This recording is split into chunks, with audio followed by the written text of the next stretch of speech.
Hi ಎಲ್ಲರಿಗೂ, ಹೇಗಿದ್ದೀರಾ? ಚೆನ್ನಾಗಿದ್ದೀರಾ? ನಾನು ಕೂಡ ಚೆನ್ನಾಗಿದ್ದೀನಿ. ನೀವು ಚೆನ್ನಾಗಿದ್ದೀರಾ ಅಂತ ಇವತ್ತು ಲಾಗ್ ಸ್ಟಾರ್ಟ್ ಮಾಡ್ತಿದ್ರಿ. ಏನಿಲ್ಲ ನೋಡಿ, ಬೆಳಗ್ಗೆ ಎಷ್ಟು ತಂಪು ವಾತಾವರಣ ಇದೆ. ನಿನ್ನೆ ಸಿಕ್ಕಾಪಟ್ಟೆ ಮಳೆ ಆಗಿದೆ. ಹಾಗೆ ಎಲ್ಲ ಪೂಜೆ ಮುಗಿಸ್ಬಿಟ್ಟು ಸ್ವಲ್ಪ ಹೊರಗೆ ಬಂದಿದ್ದೆ. ದಾಸವಾಳ ಎಲ್ಲ ಹರಿದ್ಬಿಟ್ಟಿದ್ದೀನಿ. ಮತ್ತು ನಾನು ಒಂದು ಕರಿಬೇವಿನ ಗಿಡ ಹಚ್ಚಿದ್ದೆ, ತುಂಬ ಚೆನ್ನಾಗಿ ಬೆಳೆದಿದೆ ನೋಡಿ. ಸ್ವಲ್ಪ ಹಾಗೆ ಎಲ್ಲ ಪೂಜೆ ಮಾಡಿಬಿಟ್ಟು ಹೊರಗಡೆ ಬಂದು ಒಂದು ಸ್ವಲ್ಪ ಈ ಥರ ಬಂದು ಹೋದ್ರೇ ನನಗೆ ಖುಷಿ ಅನ್ನಿಸ್ತತಿ ನೋಡಿ. ಗುಲಾಬಿ ಹೂವು ಸಹಿತ ಒಂದಿದೆ. ಮತ್ತು ಹಾಗೆ ಎಲ್ಲ ಪೂಜೆ ಆಯಿತು. ನೆಕ್ಸ್ಟು ಪೂಜೆನೂ ಮುಗಿಸಿದ್ದೆ ಅಲ್ವಾ, ಹೊರಗೆ ಹೋಗಿ ಬಂದು ಹೊರಗೆ ಹೋಗಿ ಬಂದು ನೆಕ್ಸ್ಟು ಸ್ವಲ್ಪ ಚಹಾ ಕುಡಿಯೋಣ ಅಂತ. ಇವಾಗ ಟೈಮ್ ಬಂದು ನೋಡಿ 8 ಕಾಲಾಗಿತ್ತು. ನಮಗೆ ಹೆಣ್ಮಕ್ಳಿಗೆ ನಾವು ಸ್ವಲ್ಪ ಸ್ಟ್ರಾಂಗ್ ಆಗಬೇಕಪ್ಪ ಅಂದರೆ ಚಹಾ ಮೇನ್ ಇಂಪಾರ್ಟೆಂಟ್ ಆಗಿರ್ತೈತಿ ನೋಡಿ. ಇದು ಗಣೇಶನ ಮೂರ್ತಿ, ನಮ್ಮ ಮನೇಲಿ ಸಿಕ್ಕಾಪಟ್ಟೆ ಗಣೇಶ ಇದೆ ಅಂತ ನಿಮಗೆ ಹೇಳಿದ್ದೀನಿ. ಹಾಗೆ ಕುಂಡ್ಲನೂ ಸ್ವಲ್ಪ ಹಾಳಾಗಿತ್ತು ನೋಡಿ. ಹೊರಗೆ ಇನ್ನೂ ಮಳೆ ಬರೋ ವಾತಾವರಣ ಇದೆ. ಕುಂಡ್ಲನೂ ಹಾಳಾಗಿತ್ತು, ಅದನ್ನು ಸ್ವಲ್ಪ ಕ್ಲೀನಾಗಿ ಒರೆಸ್ಬಿಟ್ಟು ಎತ್ತಿಟ್ಟೆ ನೋಡಿ. ಮತ್ತು ಗುಲಾಬಿ ಹೂ ಬಿಟ್ಟಿತ್ತಲ್ವ, ಗುಲಾಬಿ ಹೂವನ್ನು ಹರ್ಕೊಂಬಂದಿದ್ದೆ ನೋಡಿ. ಎಷ್ಟು ಚೆನ್ನಾಗಿದೆ ಅಂತ. ಇನ್ನೂ ಒಂದು ಮಗ್ಗಿತ್ತು, ನಿಮಗೆ ತೋರಿಸಿದೆ. ನನಗೆ ಮನೆ ಹತ್ತಿರ ಗಿಡಗಳನ್ನು ಬೆಳೆಸೋದು ಅಂದರೆ ತುಂಬ ಇಷ್ಟ. ನಿಮಗೆ ಡೈಲಿ ಕುಕ್ಕಿಂಗ್ ಮಾಡಿ ವಿಡಿಯೋ ಮಾಡೋದಕ್ಕಿಂತ ಒಂದು ಡೈಲಿ ಲಾಗ್ ಹಾಕೋಣ ಅಂತ ಇವತ್ತು ನನ್ನ ಬೆಳಗಿನ ದಿನಚರಿ ಹಾಕಿದ್ದೀನಿ. ಒಂದು ರಸ್ಕ್ ತಿಂದ್ಬಿಟ್ಟು ಸ್ವಲ್ಪ ಚಹಾ ಕುಡಿಯೋಣ ಅಂತ. ಯಾಕಂದರೆ ನಮಗೆ ಎನರ್ಜಿ ಬರಬೇಕು ಅಂದರೆ ಮೇನ್ ಇದೆ ಅಲ್ವಾ, ಅದಕ್ಕೆ ಹೇಳೋದು. ಈ ಕಡೆ ಮತ್ತು ಹುಳುಪಲ್ಯ ಅಂತ ಮಾಡ್ತೀವಿ ನಾವು. ಹುಳುಪಲ್ಯ ಅಂದರೆ ಬೇಳೆ ಪಲ್ಯ ಅಂತ ಕರಿತೀರಿ ನಾವು ಇಲ್ಲಿ ಹುಳುಪಲ್ಯ ಮಾಡೋಣ ಅಂತ ಟೊಮೊಟೊ ಹಣ್ಣು ಮತ್ತು ತೊಗರಿಬೇಳೆನ ತೊಳೆದಿಟ್ಟಿದ್ದೆ. ಆಮೇಲೆ ನಿನ್ನೆ ಮಕ್ಕಳಿಗೋಸ್ಕರ ಮುದ್ದೆ ಮಾಡಿದ್ದೆ. ಅದರಲ್ಲಿ 2 ಮುದ್ದೆ ಉಳಿದಿತ್ತು. ಮುದ್ದೆ ಉಳಿದ್ರೆ ನಮ್ಮ ತಾಯಿಯವರು ನನಗೆ ಹೇಳ್ಕೊಟ್ಟಿದ್ರು, ಅದೇ ಮುದ್ದೆನ ಸ್ವಲ್ಪ ಜೋಳದ ಹಿಟ್ಟು ಹಾಕಿ ರೊಟ್ಟಿ ಮಾಡೋ ಚೆನ್ನಾಗಾಗುತ್ತೆ ಅಂತ. ಅದಕ್ಕೆ ಯಾವಾಗಲೂ ನಾವು ಮುದ್ದೆ ಉಳಿದ್ರೆ ಇದೇ ಮೆಥಡನ್ನು ಮಾಡ್ತೀನಿ. ಮತ್ತು 2 ಮುದ್ದೆನೂ ಹಾಕಿಬಿಟ್ಟು ಸ್ವಲ್ಪ ರೊಟ್ಟಿ ಮಾಡೋಣ ಅಂತ. ಕೆಡ್ಸೋದ್ಕಿಂತ ಮಕ್ಕಳು ರೊಟ್ಟಿ ತಿಂತಾರೆ ಅಂತ ನೋಡಿ. ಇವಾಗ 2 ಮುದ್ದೆನ ಹಾಕಿ ನಾನು ರೊಟ್ಟಿ ಮಾಡ್ತಾಯಿದ್ದೀನಿ. ತುಂಬ ಚೆನ್ನಾಗಾಗುತ್ತೆ ನೋಡಿ, ಟ್ರೈ ಮಾಡಿ. ನಾವು ಜಿಗುಟೇನು ಮಾಡ್ಕೊತೀವಲ್ಲ, ಜಿಗುಟಿನ ಬದಲಿ ನಾವು ಈ ಥರ ಮುದ್ದೆನ ಜಿಗುಟು ಅಂದ್ಕೊಂಡು ಹಿಟ್ಟನ್ನು ನಮ್ಗೆ ಎಷ್ಟು ಬೇಕಲ್ಲ ಸಮಾನ ಅಳತೆಯಲ್ಲಿ ನಾವು ಹಿಟ್ಟು ಹಾಕಿಬಿಟ್ಟು ನಾದ್ಕೋಬೇಕು. ತುಂಬ ಚೆನ್ನಾಗಾಗುತ್ತೆ. ನೀವು ಅನ್ಬೋದು, ನಿನ್ನೆ ಕುಕ್ಕಿಂಗ್ ವಿಡಿಯೋ ಹಾಕಿದ್ರಿ, ಇವತ್ತು ನನಗೆ ಏನಪ್ಪ ಅಂದರೆ ನೀವು ಒಂದೇ ಥರ ವಿಡಿಯೋ ಹಾಕಿಬಿಟ್ಟು ನನಗೂ ಬೇಜಾರು ಅನ್ನಿಸುತ್ತೆ.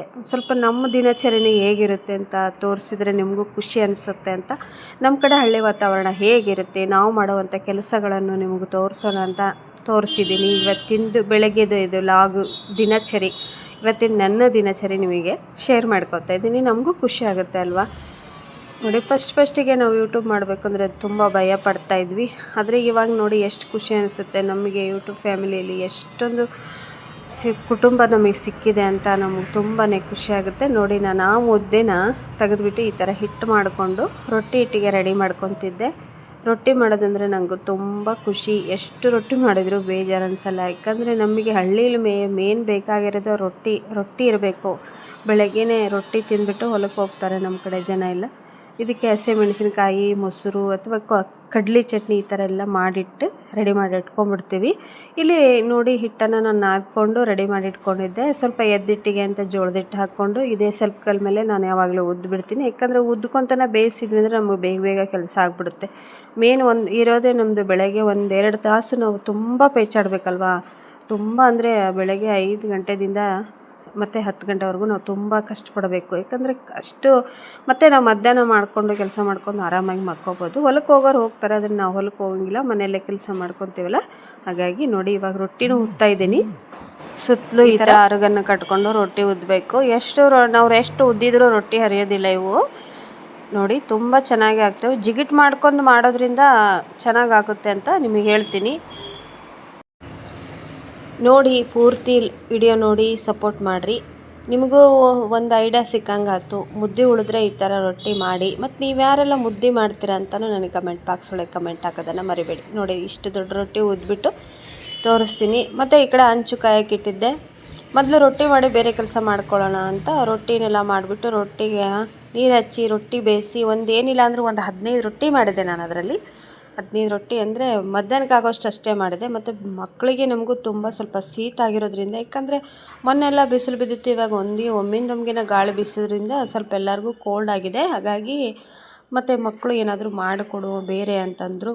ಅದಕ್ಕೆ ಉಳಿದಿರೋ ಎಲ್ಲ ರೊಟ್ಟಿನ ಮಾಡಿಬಿಟ್ಟು ನಾನು ಸ್ವಲ್ಪ ಡಿಫ್ರೆಂಟಾಗಿ ಇವತ್ತು ಶಾವಿಗೆ ಉಪ್ಪಿಟ್ಟು ಮಾಡಿದೆ. ಶಾವಿಗೆ ಉಪ್ಪಿಟ್ಟು ಅಂದರೆ ಮಾಮೂಲಿ ಎಲ್ಲರೂ ಮಾಡ್ದಾಗೆ ಅಂದರೆ ಇದನ್ನು ಹಾಕಿದೆ ನಾನು, ಖಾರ ಪುಡಿ ಹಾಕಿ ಮಾಡಿದ್ದೆ, ಸ್ವಲ್ಪ ಸೀತ್ ಹೋಗಲಿ ಮಕ್ಕಳಿಗೆ ಅಂತಂದು.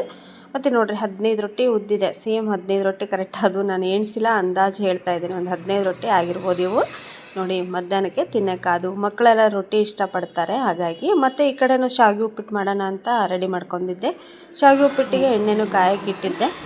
ನೋಡಿ ಅದಕ್ಕೆ ಕಡಲೆಬೇಳೆನ ಹಾಕ್ತಾಯಿದ್ದೆ ನಾನು. ಕಡಲೆಬೇಳೆ ಹಾಕಿ ಶಾವಿಗೆ ಉಪ್ಪಿಟ್ಟು ಮಾಡಿದರೆ ತುಂಬ ಟೇಸ್ಟ್ ಆಗುತ್ತೆ. ನಾನಿಲ್ಲಿ ಹಸಿ ಮೆಣಸಿನ್ಕಾಯಿ ಬದಲು ಖಾರ ಪುಡಿ ಹಾಕಿದ್ದೀನಿ, ಯಾಕಂದರೆ ನೀವು ಮಕ್ಕಳಿಗೆ ತುಂಬ ಶೀತಾದಾಗ ಏನಾದರೂ ತಿನ್ನಬೇಕು ಅಂತ ಅವ್ರಿಗೂ ಆಸೆ ಇರುತ್ತಲ್ವ, ಅದಕ್ಕೆ ಹೇಳ್ತಾ ಇದ್ದೀನಿ. ಈ ಥರ ಸ್ವಲ್ಪ ಕಡಲೆಬೇಳೆನ ಹಾಕಿ ನೀವು ಅವ್ರಿಗೆ ಶಾವಿಗೆ ಉಪ್ಪಿಟ್ಟಾಯ್ತು, ನಾರ್ಮಲ್ಲು ರವೆದು ಉಪ್ಪಿಟ್ಟಾಯ್ತು, ಯಾವುದಾದ್ರೂ ಮಾಡಿಕೊಡಿ ತಿಂತಾರೆ. ಈಗ ನೋಡಿ ಕಡಲೆಬೇಳೆನೂ ಭಾಳ ಹೊತ್ತು ಬಿಡೋಕೆ ಹೋಗ್ಬೇಡ್ರಿ, ಸ್ವಲ್ಪ ಕೆಂಪಾಗಿಬಿಟ್ಟು ಬಂದರೆ ಟೇಸ್ಟ್ ಹೋಗ್ಬಿಡ್ತೈತಿ. ಮತ್ತು ಇದಕ್ಕೆ ನಾನು ಈರುಳ್ಳಿ ಹೆಚ್ಚಿಟ್ಕೊಂಡಿದ್ದೆ, ಒಂದು ಸ್ವಲ್ಪ ಕರಿಬೇವು, ಕೊತ್ತಂಬರಿ ಮತ್ತು ಎರಡು ಟೊಮೊಟೊ ಹಣ್ಣು ಹಾಕಿದ್ದೆ ನಾನು.